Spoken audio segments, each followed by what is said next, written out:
lakat. Bitbit ang kwento, dala ang sining at aral. Sa bawat hakbang, may kwento't alaala. Amerika't bayan, pinagsama sa tala. Tatay Pandong, ating samahan. Sa kwentuhan, tawan, walang hangganan. Sa hirap at ginhawa, masarap kasama Tatay Pandong. Ikaw ang inspirasyon ng masa.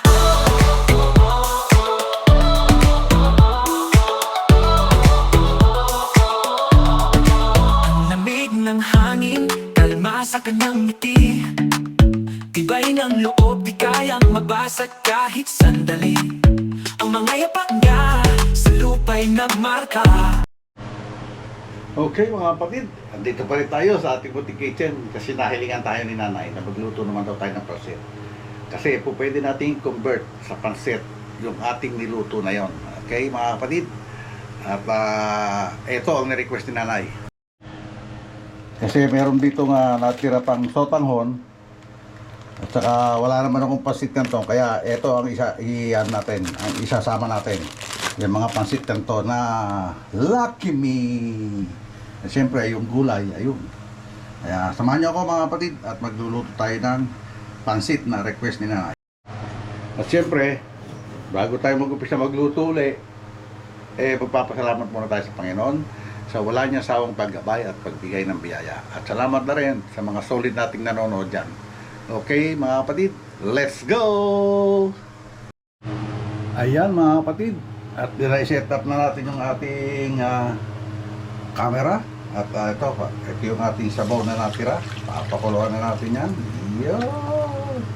Diba mga kapatid? Pakukuloy lang natin yan. At tapos lagay na natin yung sotanghon. And then sunod-sunod na. Yun lang naman yun eh. Siyempre kung ating konti pang sabaw, tama na rin natin dyan. Kasi pagka sinamahan natin ang pansit kanto niya, matakaw sa sabaw yun. Inaano niya yung ina-absorb niya. Ayan. Pakuloyin lang natin yan, siyempre. Diba? Extra vlog!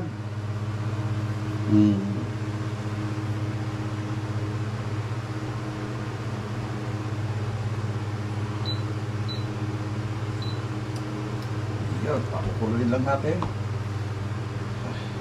Yun lang ito, mabilis lang to kasi siyempre naluto na natin yung ating mga panahon na gulay. Kaya mabilis lang to.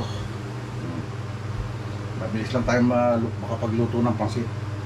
Ganyan sa mga fast food. Naka-prepare na yung mga gulay tapos nandun na yung broth, yung tinatawag nilang sabaw. Yung mga broth. Ano, ang tawag doon? Basta broth ang tawag doon eh. Yung sabaw ng manok, minsan sabaw ng baboy. Yun. Ang ginagamit nga nilang pang sabaw ng baboy, yung mga buto-buto na pinakuluan. Pati yung manok. Ganun lang. Kasi nakapasok din tayo sa trabahong ganyan, kaya alam natin yan. Dito uso rin yun eh.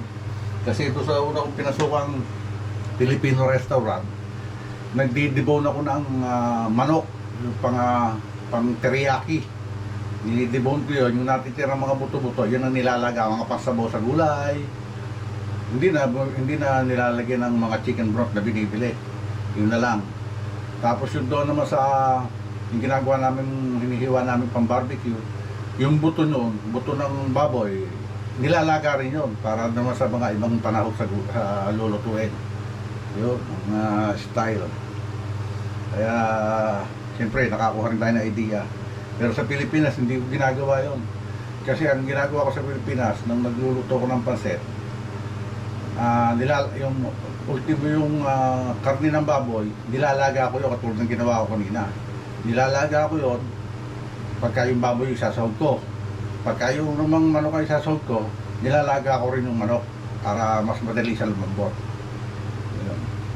Yun lang, may-share ko lang mga kapatid. Yan. Kailangan natin pakuluin ng todo yan mga kapatid. bago natin ihulog ang ating sotanghon.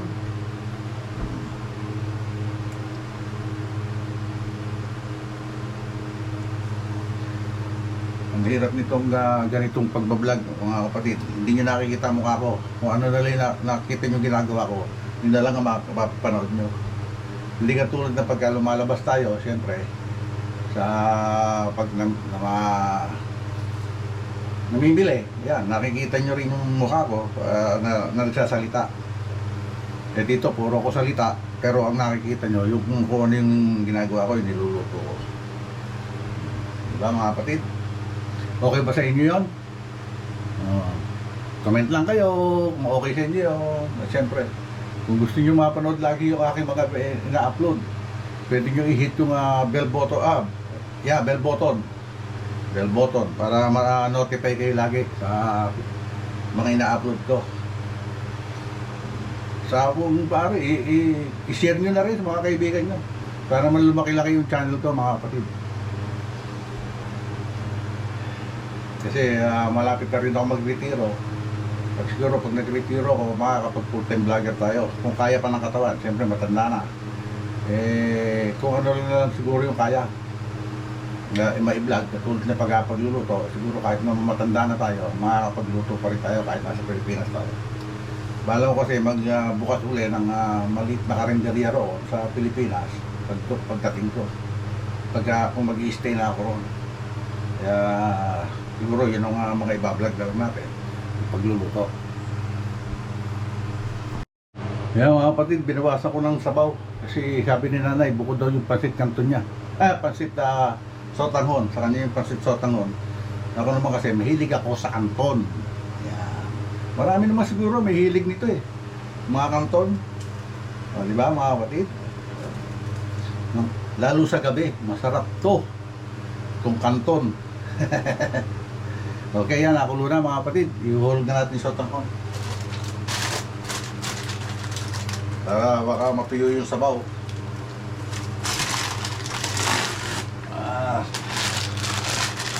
Okay, i-hold na natin ito. Yun. Ayun. Dalawa pala lutuin natin pansit. Siyempre, maaari ba sinanay lang? Merienda yan, mamaya sigurong hapon, or so pwede namin yan, maging hapunan na lang yan, hindi na kami magkakanin. Ng isang araw, hindi ko binlag, pero nagluto si nanay ng sopas. Yan, diba? Yun Eh, para rin mapahaba ang vlog, dalawang lutong pansit ang gagawin natin. Ang pahaba ng vlog. Ito, pansit sotanghon gisado ating lulutuin. Kasi yung iba, tinatawag, meron dito, pag may sabaw, yung post, kung tawagin sa amin pospas. Yung may kulay. Pero to, gisado.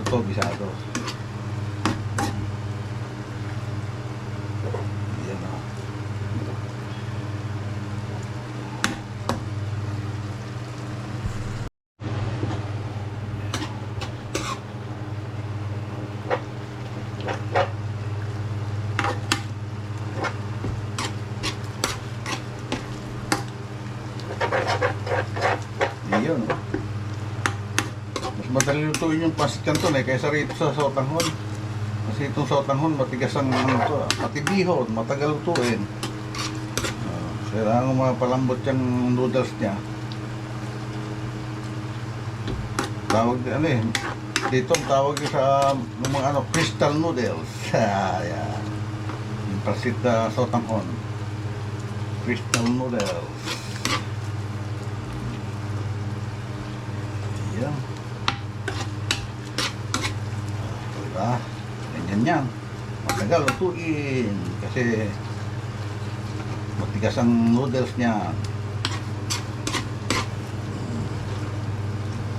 Yan, may mga puti-puti pa. Kailangan mawala yung puti-puti niya. Dahil yun pure na ito yata may kasamang, pag ginawa to, may kasamang kasaba powder eh. Kaya, kaya crystal siya. Ayan ah. Okay, tulog na natin itong sahog natin mga kapatid. Sabay na siya maluto.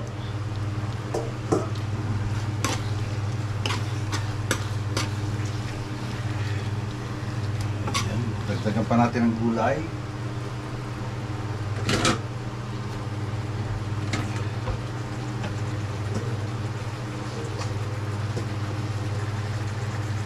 Dagdag pa natin para masarap yung maraming gulay.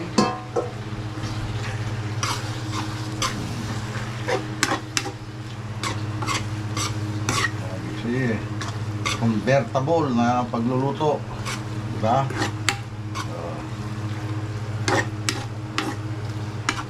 Ganyan din ang ginagawa sa mga fast food. Hindi lang nakikita kung paano pinoproseso nila. Kaya pag umorder kayo ng pansit doon, ang bilis. Kaya nga tinawag na fast food. Diba? Okay, that's it mga kapatid. Ito na siya, oh. Diba? Aamoyin natin yan. At ilalagay na natin sa isang lalagyan. Yan, oh. Okay. Okay mga kapatid, pasit kanto naman tayo. Ayan muna natin ulit kumulo.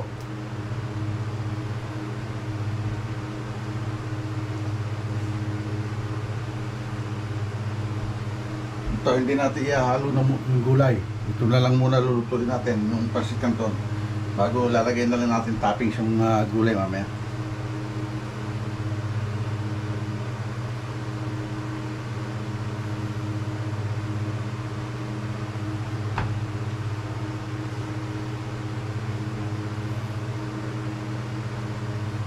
Okay. Yung ingredients ng pansit, instant pansit, isasama natin dito sa sabaw para lalong malasa. Diba? Yung ganito lang, oh, mga kapatid. Masarap na masarap siya. Meron pa nga akong instant lover ito eh. Itatry din natin isama yun, siyempre. Noodles din naman yun eh. Pwede naman yun ng isama ng gisado. Kasi kumain sa Batangas, merong lomi gisado.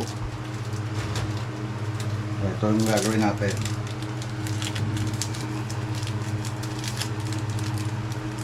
Kasi yung mga lahok naman noon eh, pork din eh.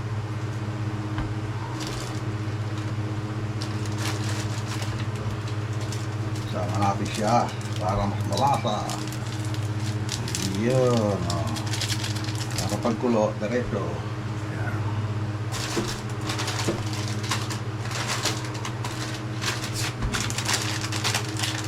Huwag na lang tayo nahulog.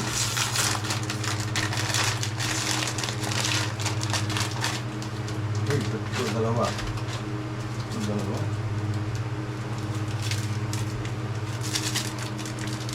Lagyan natin kasi dadagdagan natin ang sabaw yan mga kapatid. Dahil meron naman tayo mainit na tubig. Kasi sabi nga sa inyo, matakaw sa tubig ang pansit canton.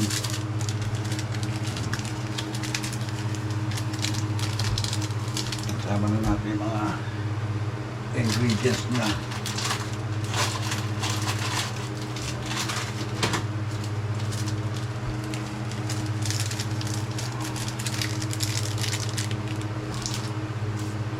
Okay.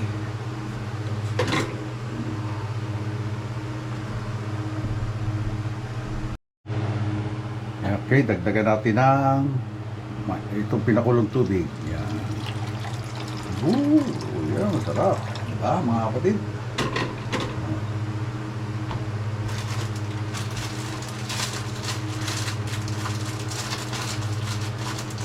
Para pag tumulo siya, hulog na lang tayo ng hulog. Itong ating pansit.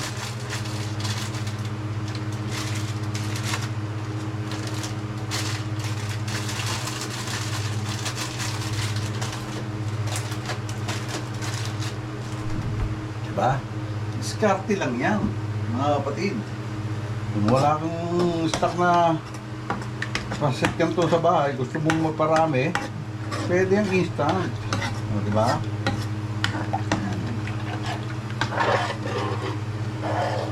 Ayun, no? Diba? Ang kagandahan nito, merong siyang ano nung lome, lalapot siya, mga kapatid. Kaya pakuloy muna natin at mamaya lang ulit, mga kapatid. Okay, mga kapatid, nakulo na. Tulog na natin yan. Tulog na natin ito lahat. Yan.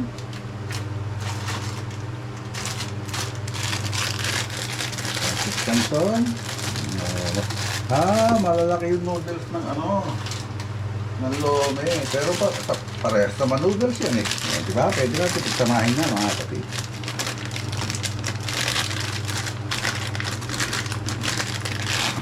Diba?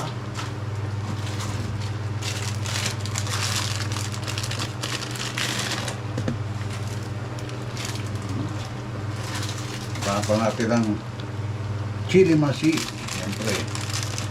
Para may konting sipa. Diba, mga kapatid? Okay, tapos na natin ito. Okay. Yan, no? O, diba? O, ang lapot niya. Gawa ng merong ano ng lome. Yung pala yun, magpapalapot.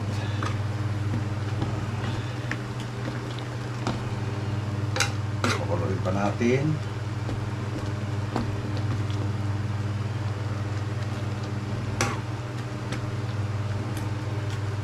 Next time, mag-lomi kisado tayo. Ayan. Diba? Meron pa namang gulay. Hindi man namin kayang ubusin kagad dyan. Kaya pwede tayo mag-lomi kisado. Eto. Pansit canton. Diba?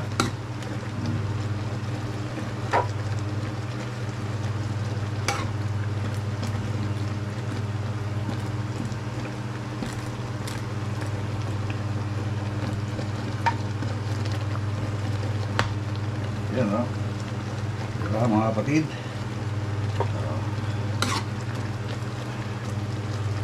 Pagka nag-iwahiwalay siya, pwede na natin ilagay yung gulay.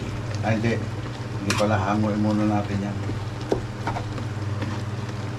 Lagay natin na lang sa ibabaw yung gulay. Diba? Kasi masarap yung gulay, hindi masyadong labog. Kailangan lalabogin natin.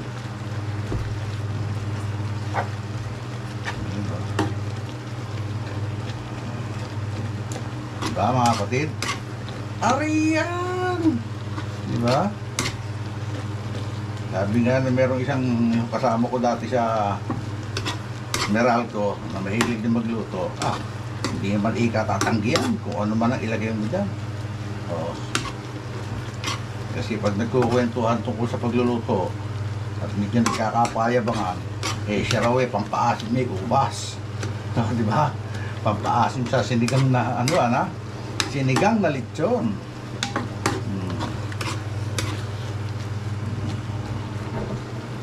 Ubas, wow. Yan, no? Tingnan natutuloy sa mga kapatid. Kasi yun yung ano ng pansit canton. Yun lang. Tapos mamaya ilalagay natin sa lalagyan bago natin ilalagay siya ng gulay. Pero parang maganda, lagyan na rin ng gulay na konti para mapalahok. Ayan. Lagyan natin lang ng lahok na gulay. Tapos lagyan na lang ulit natin ng topping. Diba? Yun, no? Diba, mga kapatid? Parang maganda naman tingnan.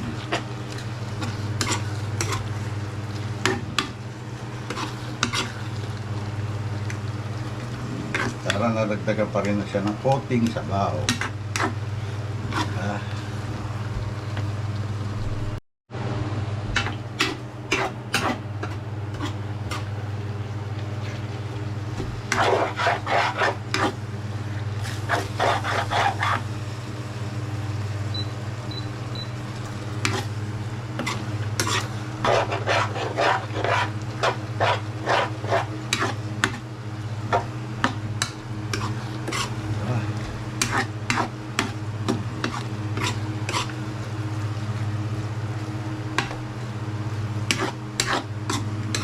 Yun, no?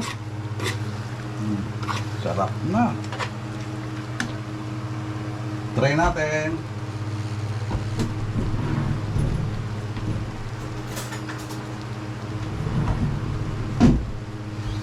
Try natin kung maano na yung noodles, ang malambot na.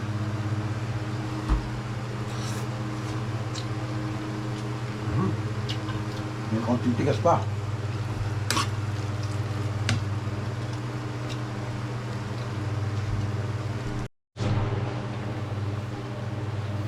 Okay mga kapatid. Sa palagay ko yung luto na ire. Nare. O, diba? Parang loming gitado.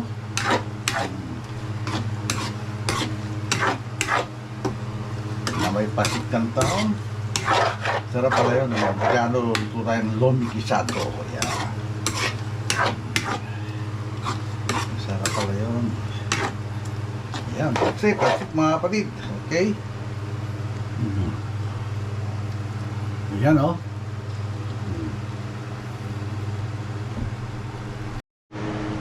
Okay mga kapatid, luto na nga po. At dito na natin tatapusin yung vlog natin ngayong oras na to.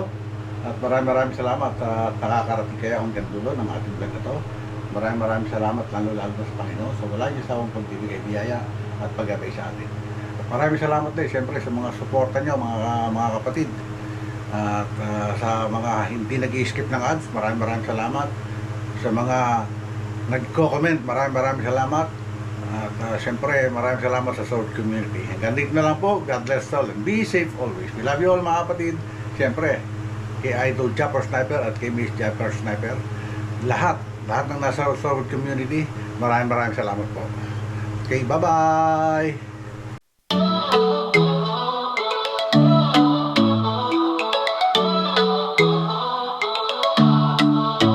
Tatay Pandong sa daan naglalakad, bitbit ang kwento, dala ang sining at aral. Sa bawat hakbang may kwento alaala, Amerika't bayan pinagsama sa tala. Tatay Pandong ating samahan, sa kwentuhan tawanan walang hangganan. Sa hirap at ginhawa, masarap kasama Tatay Pandong.